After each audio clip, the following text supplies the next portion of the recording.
이스라엘 민족이 하나님의 은혜로 애굽에서 탈출한 그때에 탈출할 때에 그리고 애굽 땅에 하나님의 심판이 임할 때에 이스라엘 백성은 어린 양을 잡아 그 피를 문설주에 발라서 죽음을 면한 사건이 있습니다. 그래서 내가 그 피를 볼 때에 넘어가리라 하나님의 그 언약의 말씀처럼 이스라엘 민족에게는 재앙이 비껴갔습니다. 우리도 예수님의 피로 죄와 형벌에서 사함을 얻을 수가 있고 또 죽음에서 영생을 얻을 수가 있습니다. 예수의 피로 우리는 가난과 저주와 악한 영들의 역사에서 벗어날 수가 있습니다. 예수님의 피가 있는 곳에는 모든 재앙이 다 넘어가게 되어 있습니다. 이것은 우리는 유월절이라고 합니다. 그래서 이것은 유월절로서 패스오버라고 하는 말을 사용하고 있습니다. 그래서 하나님은 예수님의 피를 믿는 자, 또 예수님의 보혈을 의지하는 사람에게는 반드시 보호해 주시는 그런 은혜가 있다고 하는 사실이죠. 그래서 우리가 예수님의 피로, 예수님의 그 보혈의 은혜를 통해서 내 모든 삶의 염려와 근심과 문제들이 패스 오버되기를 축복합니다. 그러니까 예수 그리스도의 피로 말미암아 내게 어떤 시련과 아픔이 있다면 또 우리가 어떤 육신의 연약함과 질병이 있다면 이 모든 문제로부터 우리의 모든 삶이 하나님의 보호를 받게 되는 그런 은혜가 보혈의 은혜 가운데 우리 각자에게 있어지기를 축복합니다. 그래서 예수님의 피는 어떤 피냐? 모든 재앙으로부터 보호해주는 방어의 능력이 있습니다. 내가 그 피를 볼 때에 뭐라고 하셨어요? 너희를 넘어가리라 그러셨어요. 다시 한번 내가 그 피를 볼 때에 넘어가리라 이런 말씀이 있습니다. 그래서 이 한 주간도 나의 모든 삶의 문제가 예수님의 그 보혈의 능력을 통해서 해결되어지고 내 삶의 모든 악한 것들이 넘어가는 거기에서 보호되는 그런 은혜의 역사가 있어지기를 축복합니다. 그래서 오늘 나와 여러분 내 자녀들 우리 참사랑교회 성도들에게 참자유와 기쁨을 허락해 주시는 유월절의 은혜 보혈의 은혜가 있게 되기를 축복합니다. 첫째로 하나님은 애굽의 모든 신을 심판하셨습니다. 다시 합시다. 하나님은 애굽의 모든 신을 심판하셨다. 출애굽기 12장 보겠습니다. 출애굽기 12장 한번 볼까요? 시작. 내가 그 밤에 애굽 땅에 두루 다니며 사람이나 짐승을 막론하고 애굽 땅에 있는 모든 처음 난 것을 다 치고 애굽의 모든 신을 내가 심판하리니 나는 여호와라. 아멘. 여기 보게 되면 모든 처음 난 것이라고 하는 것이 있어요. 밑줄 보세요. 모든 처음 난 것을 난 것. 그다음에 어떤 내용이 있어요? 애굽의 모든 신을 내가 심판하리라. 이런 말씀이 있어요. 모든 처음 난 것들을 심판하겠다. 애굽의 모든 신을 내가 심판하겠다. 이렇게 말씀하셔요. 자, 여기서 처음 난 것은 한 가정의 장자를 이야기하는 것입니다. 한 가정의 장자가 있어요. 그 장자라고 할 때 한 가족에는 장자 그러면 어쩜 우리 할아버지가 그 형제들 가운데 장자일 수가 있잖아요. 그렇죠? 그 장자를 치겠다는 거예요. 그 다음에 내 아버지가 만약 형제들 가운데 장자였다면 그 장자를 치겠다. 내 자녀 가운데 장자가 있던 걸 치겠다는 거예요. 그리고 모든 가축대의 초태생이라고 그러잖아요. 처음 난 가축을 다 치겠다는 게 이게 하나님의 심판이었습니다. 그래서 하나님께서 애굽 땅을 심판하실 때 모든 사람과 모든 가축대의 초태생에서 장자를 치겠다 이렇게 말씀하셨고요. 또 하나는 애굽의 모든 신을 내가 심판하겠다 이렇게 말씀하셨어요. 그러니까 하나님은 수많은 종류의 우상을 섬겼던 애굽 사람들과 그의 가축과 장자를 다 치겠다고 선포하셨어요. 또한 그들이 그토록 믿었던 의지했던 신인데 애굽 땅에 많은 신들이 있었는데 그 애굽의 신들을 내가 심판하겠다 이렇게 말씀하셔요. 하나님은 왜 이런 말씀 주셨는가? 출애굽기 12장 12절에 말씀 주셨는가? 왜 하나님은 애굽의 신들을 심판하기로 작정하셨을까요? 세상의 신들, 애굽의 신들은 절대 자신을 보호할 수가 없어요. 세상의 어떤 신과 우상도 절대 신 앞에서는 자기 자신을 보호할 수 있는 그런 힘이 없습니다. 그래서 세상 신은 여기서 이런 이야기하는 거죠. 세상 신은 허수아비와 같다. 아무 생명력이 없는 거예요. 세상 신은 아무런 생명력도 없고 능력도 없습니다. 자기 자신을 보호할 수 있는 능력도 없는 헛수합에 불과하다. 그리고 거짓신에 불과하다고 하는 의미의 사람이 절대신 여호와 하나님께서 애굽의 모든 신들을 어떻게 다 치겠다 말씀하시는 거예요. 그래서 어떤 이야기예요? 오직 절대자 하나님을 바라보라는 이야기죠. 이걸 말씀하는 것입니다. 그래서 이 모든 이 땅에 많은 사람들이 세상 신을 섬기면 이것이 얼마나 어리석고 또 우매한 것인가를 깨우쳐 주시기 위해서 애굽의 모든 신들을 내가 치겠다라고 말씀하셨던 것입니다. 우상은 결코 우리에게 복을 줄 수가 없어요. 세상 우상이 내게 복을 주는 게 아닙니다. 점을 잘 친다고 해서 점괘를 잘 받았다고 해서 복 받는 게 아닙니다. 세상의 신들, 우상은 결코 우리에게 어떤 복을 주거나 나를 도와줄 수 있는 존재가 아닙니다. 자기 스스로도 하나님의 심판 앞에서는 자신을 부활할 수 없는 그런 여러분 허수아비 같은 신들입니다. 여기 시브리어로 자 우리 마지막 이 신명기 12장 12절 마지막 부분 보겠습니다. 애굽의 모든 신을 내가 심판하리라고 했잖아요. 이 심판이라 밑줄로 보세요. 네모 박스 넣으세요. 자 히브리어로 심판이라 이 단어는요 세페트라고 그래요. 세페트라고 그러는데 이 세페트는 사파트라고 하는 단어에서 유래가 됩니다. 이 사파트라는 단어는 어떤 의미냐면 재판, 그다음에 형벌, 심판, 제한이라는 뜻입니다. 그러니까 하나님은 이 애굽 사람들의 예배 대상이었던 그 신들을 재판하신 겁니다. 또 그 신들에게 형벌을 가하신 것입니다. 그 신들 향하여 내가 재앙을 내렸다. 이것이 세페트라는 단어의 뜻 가운데 있는 것입니다. 하나님은 애굽인들이 그토록 의지하고 믿고 숭배했던 애굽의 신들을 어떻게 하셨어요? 심판하셨다는 뜻입니다. 예배 대상을 쳐버린 것입니다. 고대 사회에서 가축과 자연, 그 다음에 어떤 뭐 일월성이나 하잖아요. 해와 달과 별들, 이런 것은요, 다 신들로 섬겼어요. 신들이었습니다. 그들의 삶의 영역에서 쓰면 가축이, 때로는 나무가 어떤 그 자연 현상, 이런 것들이 다 그들의 신이 돼서 그들을 숭배하는 게 고대 사회의 모습이었어요. 지금도 그런 게 있어요. 우리나라도 뭐 지금은 쉽게 보기였지만 뭐 어때요? 어떻게 장독대 주변에서 뭐 하셨어요? 목욕 제기하고 또 어떻게 하셨어요? 물 떠놓고 정한수 열심히 피우셨잖아요. 또 부엌에 밥하는 부엌에서 또 여기 또 섬겼잖아요, 그죠? 우상을 섬겼습니다. 우리나라도 많지만 전 세계가 그런 것입니다. 그런데 오늘날 대부분의 사람들은 이 애굽 사람들처럼 어떤 가축을 섬기는 것에 좀 많이 이제 사라지고 가축과 자연이나 태양을 숭배하는 그런 모습들이 흔치는 않습니다. 보이는 게 흔치 않습니다. 그런데 여전히 이런 것들이 또 다른 어떤 모양과 형태를 가지고 우리로 하여금 섬기게 만드는 것입니다. 그래서 만약 우리가 가진 어떤 집이라든지 어떤 거 부동산은 뭐가 될까요? 이것은 마치 애굽 사람들이 가축을 섬기는 것처럼 가축신에 해당되는 거예요. 재물이 된 것이잖아요. 또 부활명예는 곡물의 신이자 태양신과 같은 것으로 바뀌어지는 것입니다. 사람들은 겉모양과 어떤 형태, 그 모습, 신의 이름만 바뀌었을 뿐이지 예배 대상은 여전히 지금도 존재하는 것입니다. 어쩌면 우리 가운데도 예배 대상이 있을 수가 있습니다. 하나님을 섬기지만 우리는 또 다른 어떤 예배 대상으로 섬기죠. 부와 명예를 섬기기도 하고. 그렇죠? 많은 섬김이 있습니다.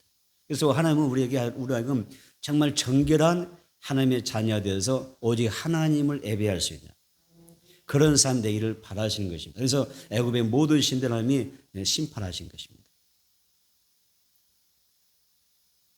자신들이 그토록 의지하고 믿는 신들이 때로는 나로 하여금 고통스럽게 하고 나로 하여금 내 인생을 쓰러뜨리게 만드는 그런 이유가 되기도 합니다. 그래서 잘못된 우상 숭배가 그것 때문에 내가 영적으로 아니면 실제적으로 고통받을 수 있는 길도 이 고통받는 상황도 발생하기도 합니다. 저는 본문에서 이 당시 애굽은요, 이 신이 어느 정도냐면 80개 이상이었습니다. 애굽 나라가 출애굽 당시에 애굽 사람들은 어떤 신을 섬기느냐, 어느 정도의 신을 섬기느냐 보았더니 한 80개 이상의 신을 섬기고 있었습니다. 각종 짐승을, 때로는 각종 물고기들, 각종 나무들, 때로는 곤충들, 때로는 메뚜기들, 악어가 신이 되기도 하고 하마가 신이 되기도 하고요. 사자가 신이 되기도 하고 또 집에서 기는 개가 신이 되기도 하고요. 82여 종의 그런 신들이 있었습니다. 그러니까 온통 애굽 땅은 뭐가 팽배해요? 우상으로 찌들어 있는 그런 세상이었습니다. 자, 이런 상황에서 하나님께서 이렇게 이 애굽의 모든 신을 내가 치겠다라고 하셨던 게 뭐예요? 애굽 땅에서 모든 우상과 거짓 신들에게 내가 재앙을 내리겠다는 뜻이었습니다. 결국 애굽 사람들은 이 우상과 거짓 신을 숭배하다가 자신들의 장자를 다 잃었습니다. 어느 날 하룻밤 자고 나니까 내 할아버지가 그 형제적인 장자인 할아버지가 돌아가셨어요.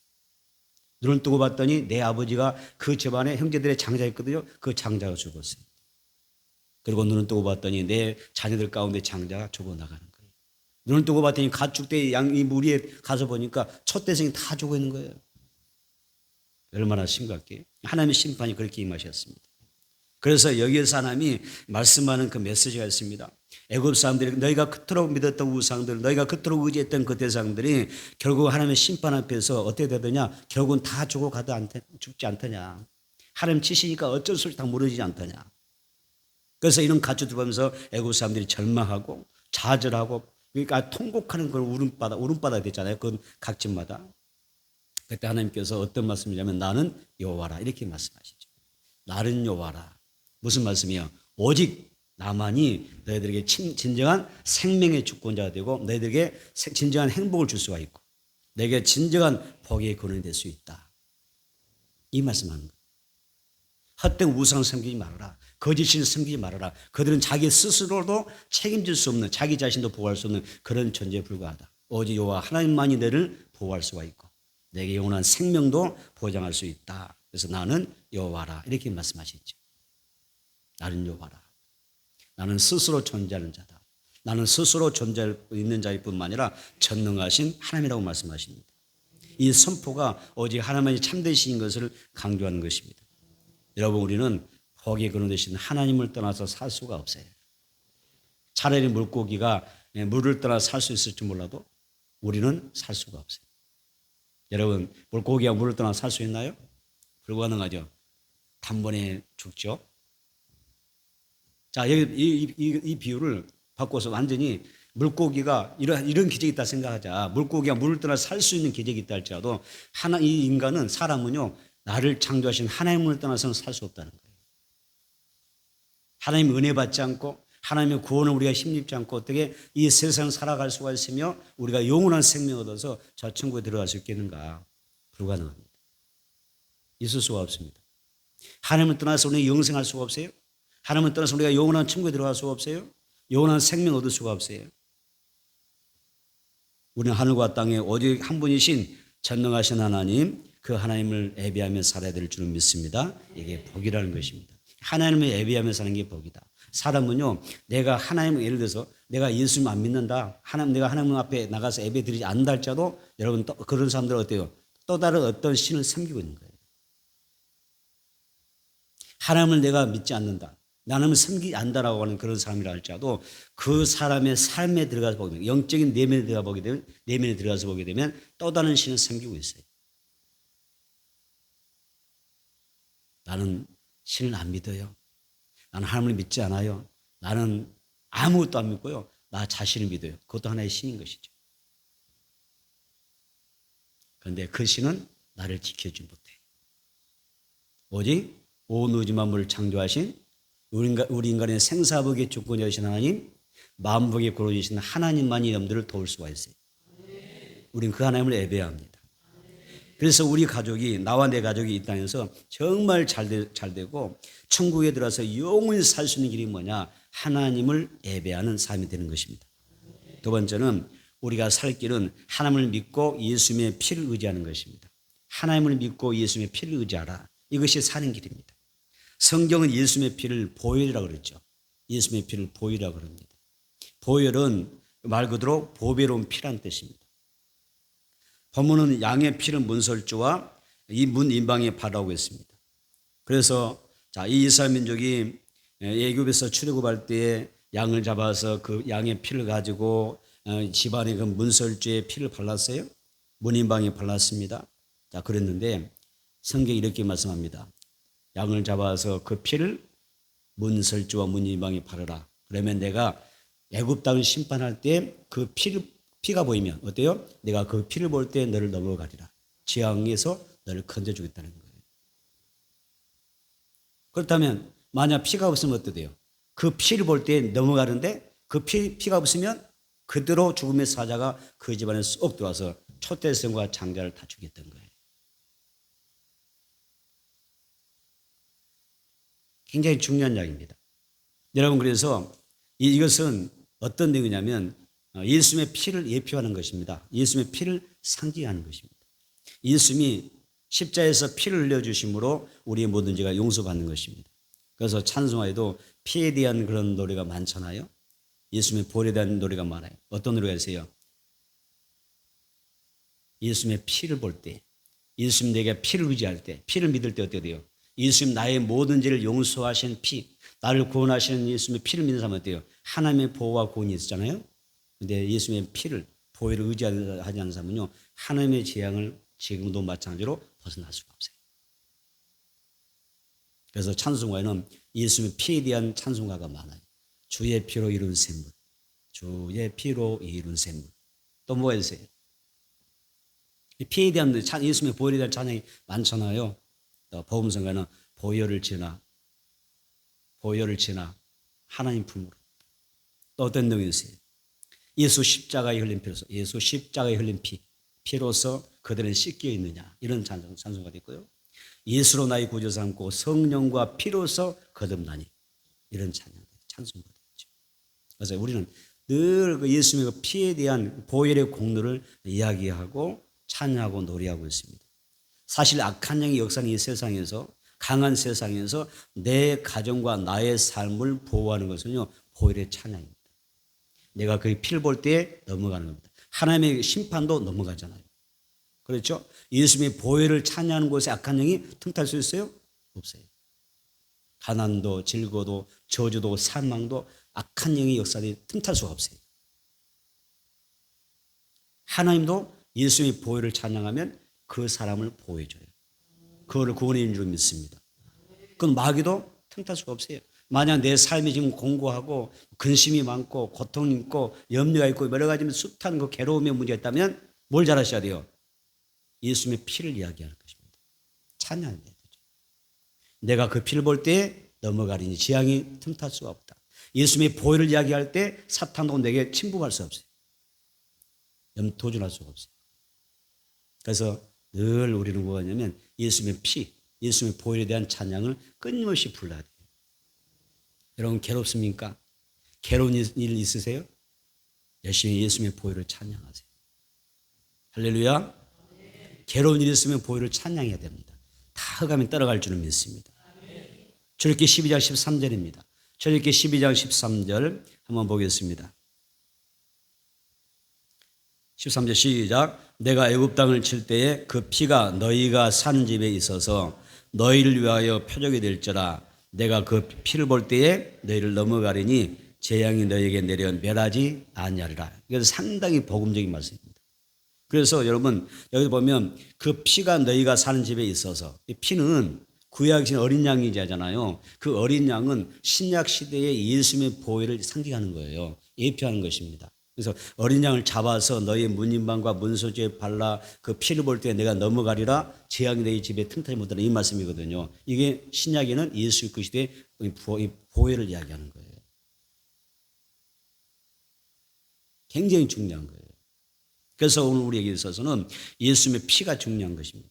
그 피가 너희 사는 집에 있어서 내가 예수 그리스도의 보혈로 내 가정이 충만할 때, 예수 그리스도의 보혈을 찬양할 때, 내 가족이 예수 그리스도의 보혈을 어떻게 의지할 때 어떤 일이 생겨나요? 내가 그 피를 볼 때 예수님의 그 피의 공로로 인하여 너희를 내가 넘어가리라. 모든 재앙이 너희 집에 내리지 아니할 것이다. 할렐루야. 이 말씀하고 있는 것입니다. 내가 그 피를 볼 때 너희를 넘어가리라. 자, 여기 넘어가리니, 네모 박스에 보세요. 자, 넘어가리니는 파사흐란 단어예요.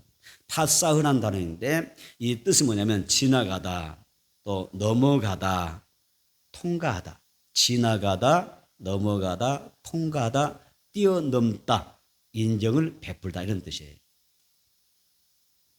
예수님의 보혈이 있는 곳에 하나님의 국률이 있는 거예요. 하나님의 사랑이 있고요. 그렇죠? 어떤 어려움도 하나님이 다 통과시켜 주세요. 하나님의 국률을 베풀어 주는 거예요. 예수님의 피가 여러분 가장 중요해요.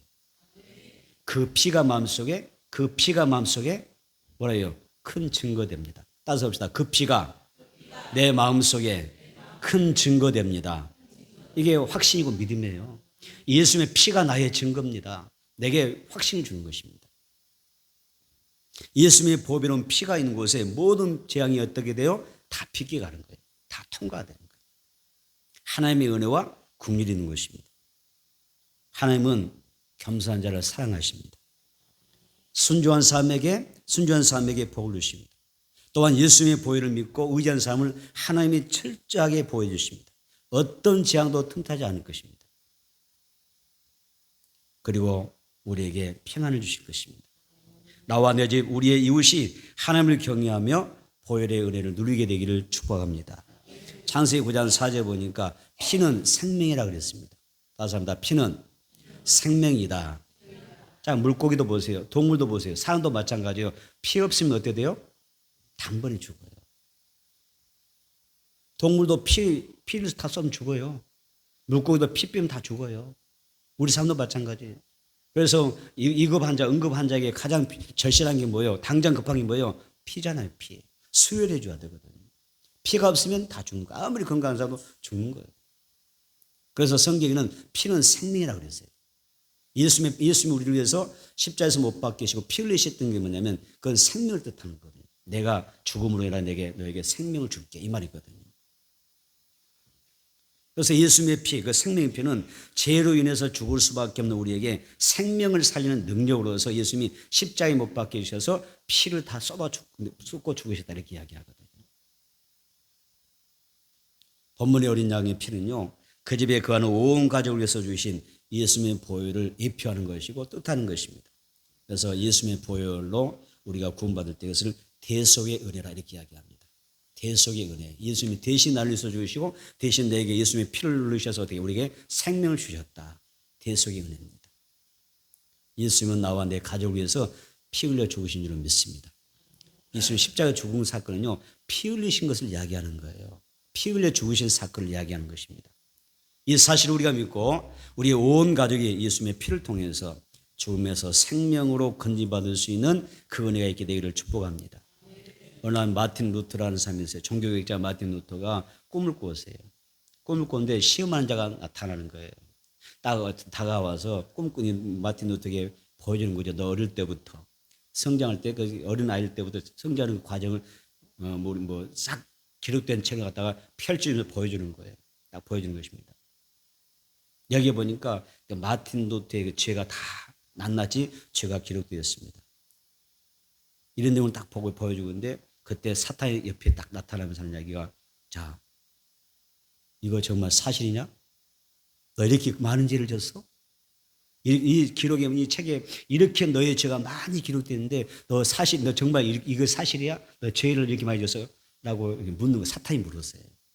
그때 루터가 거짓말할 수 없잖아요. 거짓말은 말 수 없어서 사실이니까 그렇다고 말했어요. 네가 이렇게, 사탄이 말하죠. 네가 이렇게도 많은 죄를 지었는데 네가 이런 죄를 짓고도 네가 천국 갈 수 있겠냐라고 물었어요. 루터가 답답해지는 거죠. 절망스럽고 답답해지는 거죠. 내가 이렇게 많은 죄를 졌다면 내가 어떻게 천국 갈 수 있지? 절망하고 막 낙심하고 있는데 갑자기 하늘에서 음성이 딱 들리는 거예요. 예수님의 피가 너희 모든 죄를 사했느니라 이렇게 이야기하는 거예요. 따라서 합니다. 예수님의 피가, 그리스도의 피가 너희 모든 죄를 깨끗이 씻었느니라 이 말씀하는 거예요. 그때 사탄이, 루터를 참소하던 사탄이 그대로 조용히 떠나가더라는 거예요. 여러분, 우리는 예수의 피가 내 모든 죄를 다 씻어줍니다. 그동안 살았던 내 모든 삶의 죄가 예수님의 우리가 어떤 상황이라 있을지라도 예수님의 피는 내 모든 죄를 깨끗이 씻어주시는 그런 은혜가 있는 것입니다. 그래서 우리가 구원을 얻는 길은 예수님의 십자가 보혈을 믿고 그 보혈로 제사함을 받는 길밖에 없습니다. 이스라엘 백성이 유월절 양을 잡아서 임방과 문설주의 피를 바르고 그 밤에 그 양의 고기를 불에 구워 먹는 모습은요, 우리의 영적인 모습이 되어야 한다는 것입니다. 여러분, 어떻게 우리가 하나님의 심판을 면할 수 있을까요? 유월절 어린 양의 피를 문설주와 문임방에 바르고 우리가 그 집에 머무는 것입니다. 그 시대의 몸인 교회에 머무는 거예요. 아멘. 다시 한번 그 시대의 몸된 교회 안에 머무는 삶, 머무는 신앙이 되어야 된다. 이것이 우리가 누려야 될 축복인 것입니다. 그래서 내가 피를 볼 때에 너희를 넘어가려니 재앙이 너에게 내려 멸하지 아니하리라, 이런 말씀을 하고 있습니다. 베드로전서는 베드로가 본도와 그다음에 갈라디아, 갑바도기아, 아시아와 비두니아에 흩어지는 나그네를 향하여 보낸 편지라고 나와 있습니다. 그때 베드로전서 베드로가 1장 2절에서 이렇게 말합니다. 뭐라고 이야기하냐면 이런 이야기였어요. 베드로전서 1장 2절, 곧 하나님 아버지의 미리하심을 따라 성령이 거룩하게 하심으로 순종함과 예수 그리스도의 피 뿌림을 얻기 위하여, 무엇을 얻기 위하여? 예수님의 피 뿌림을 얻기 위하여 택하심을 받은 자들에게 편지하노니 은혜와 평강이 내게 많을지어다, 더욱 많을지어다, 이렇게 이야기해요. 자, 이어서 베드로가 그 나그네들에게, 영적인 나그네들에게 뭐라고 이야기해요? 예수 그리스도의 피를 뿌리기 위하여. 뭘 뿌려요? 예수 그리스도의 피를 뿌린다고 이야기하죠. 자, 한번 볼까요? 자, 예수님의 피가 얼마나 중요한지 보겠습니다. 베드로전서 1장 2절입니다. 베드로전서 1장 2절. 여러분들이 한번 더 눈도장 좀 찍어야 될 것 같아요. 베드로전서 1장 2절.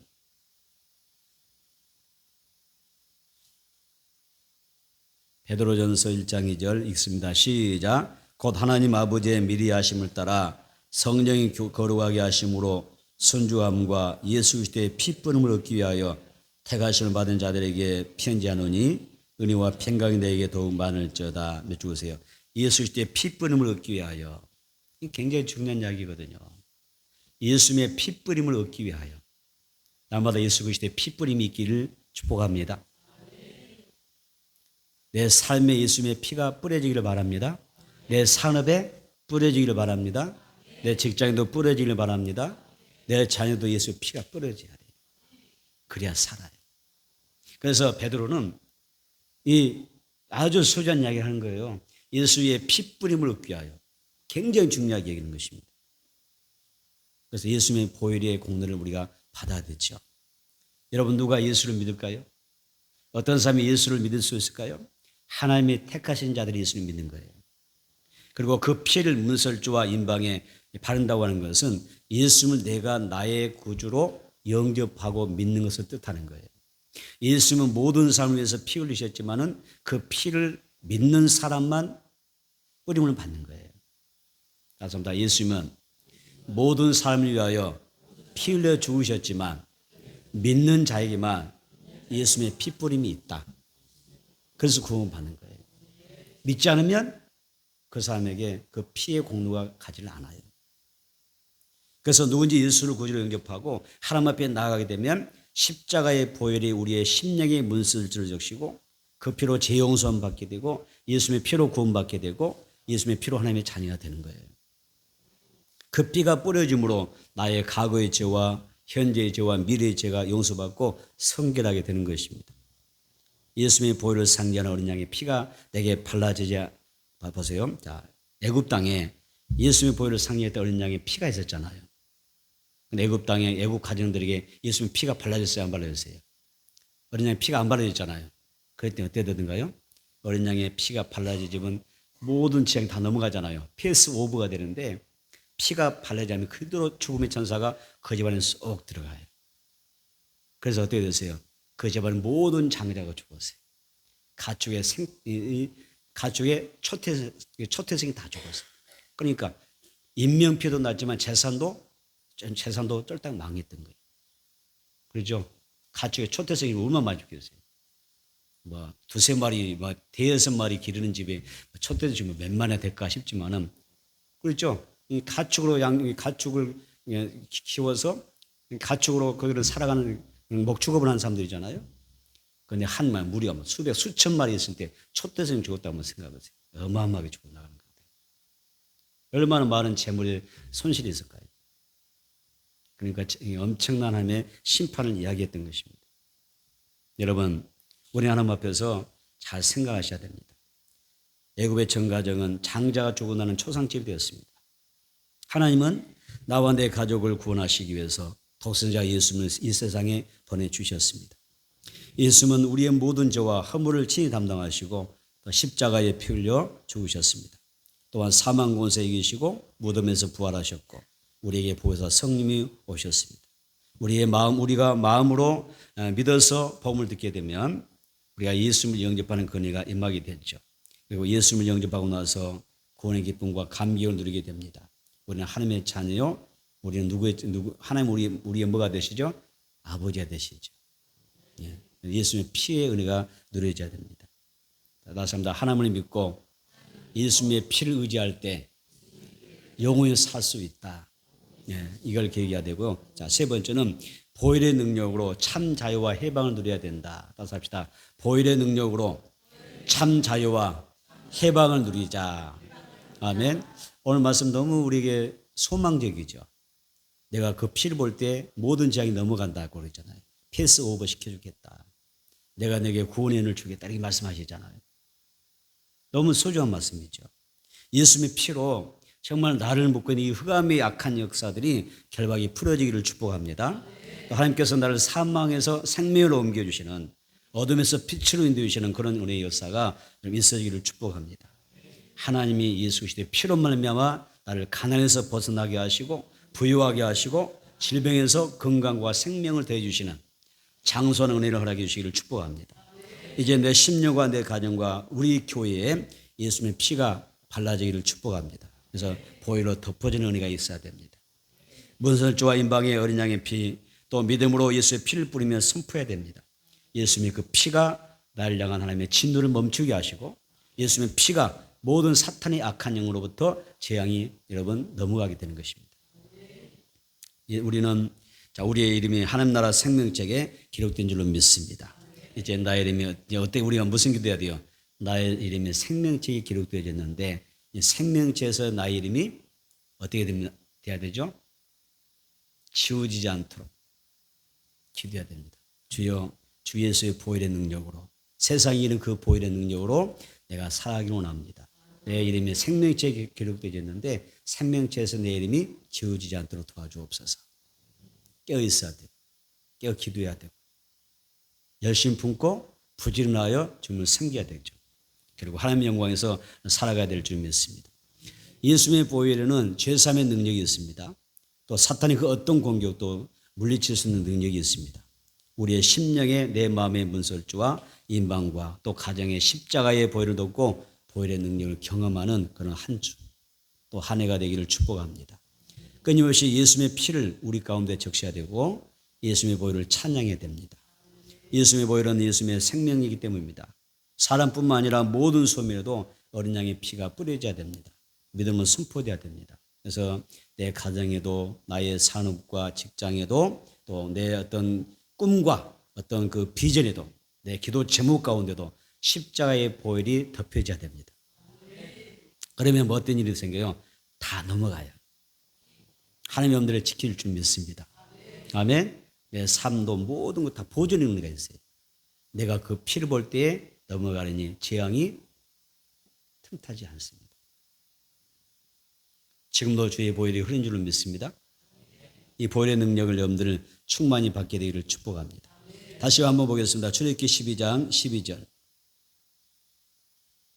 출애굽기 12장 12절 같이 읽어보겠습니다. 시작. 내가 그 밤에 애굽 땅에 두루다니며 사람이나 짐승을 막론하고 애굽 땅에 있는 모든 처음 난 것을 다 치고 애굽의 모든 실을 내가 심판하리라. 나는 여호와라. 아멘. 아까 모든 처음 난 것을 뭐라고 그랬어요? 장자를 뜻하죠. 한 집안의 장자를 이야기하죠. 나이와 상관이 없습니다. 모든 장자는 여기에 해당되었습니다. 그러니까 장자는 무슨 의미냐면 대표성을 이야기하는 거예요. 대표성. 온 이 모든 가축의 초태생, 처음 난 그 생명체는요, 이 뭐에 대표성을 띠는 거예요. 초태생, 장자, 그 가정의 대표를 이야기하는 거예요. 그건 하나님께서 이게 성경에 보게 되면 이게 단순한 이야기 아니에요. 이 땅에 죄가 한 사람으로부터 들어왔죠. 첫째 사람 아담으로부터 죄가 들어와서 온 인류가 죄를 짓게 되고 또 형벌을 받게 되고 저주를 받게 되고 지옥과 운명이 됐단 말이에요. 한 사람, 그게 아담은 모든 인류의 대표입니다. 그래서 또 다른 마지막 아담이 되신 예수님이 모든 인류를 대표하여 이 땅에 오신 거예요. 그분이 보혈을 흘려주심으로 어떻게 돼요? 그분이 죽으신 우리 모든 죄가 용서받을 수 있는 길을 열어주셨고 우리에게 구원을 하게 주시는 그런 역사를 이야기하는 것이죠. 그래서 대표성을 이야기하기 위해서 이 내용이 기록되어 있는 것입니다. 로마서 5장 19절 한번 볼까요? 로마서 5장 19절. 로마서 5장 19절입니다.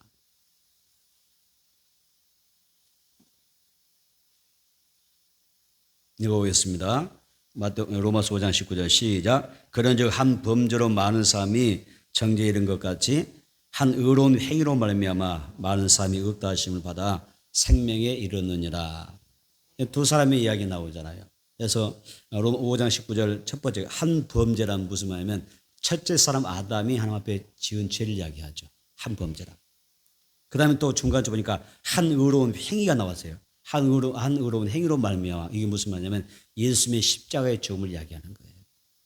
대표를 이야기하는 거죠.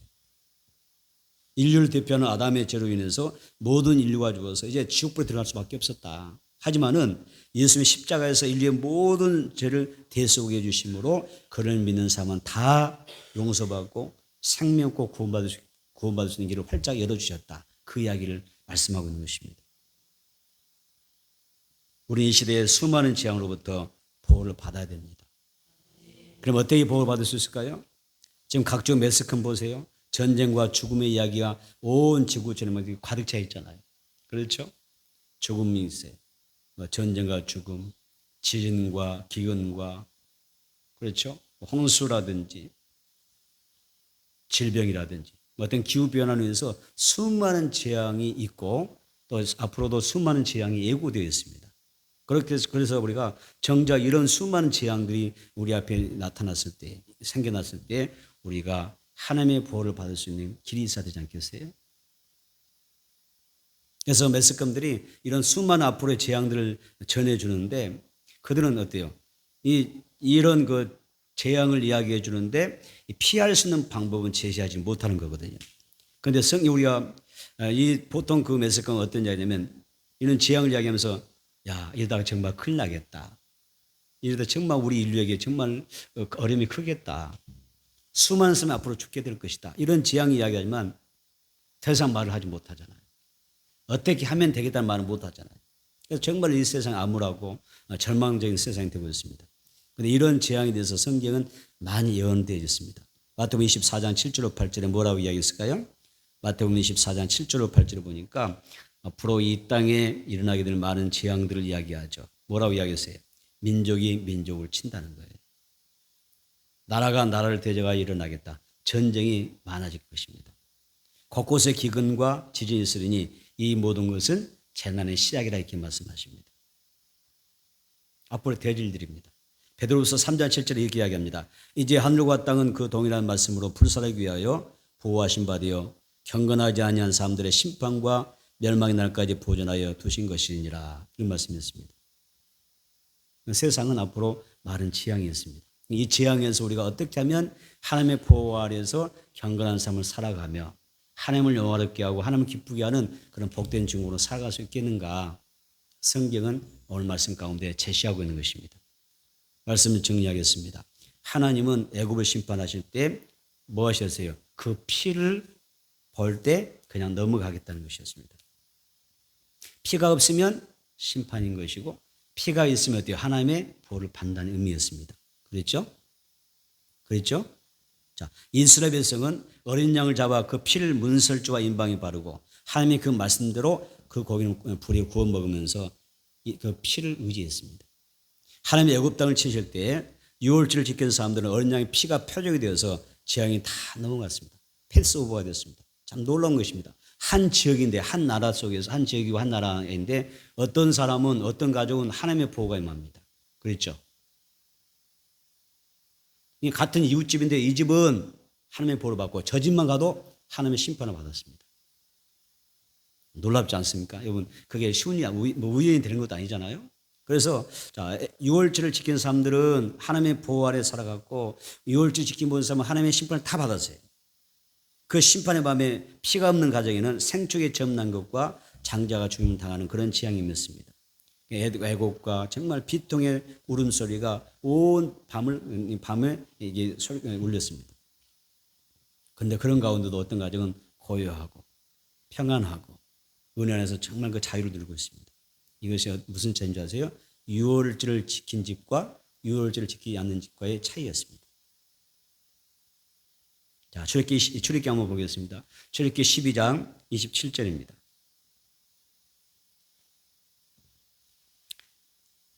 유월절이라는 말이 있습니다. 자, 출애굽기 12장 27절 시작.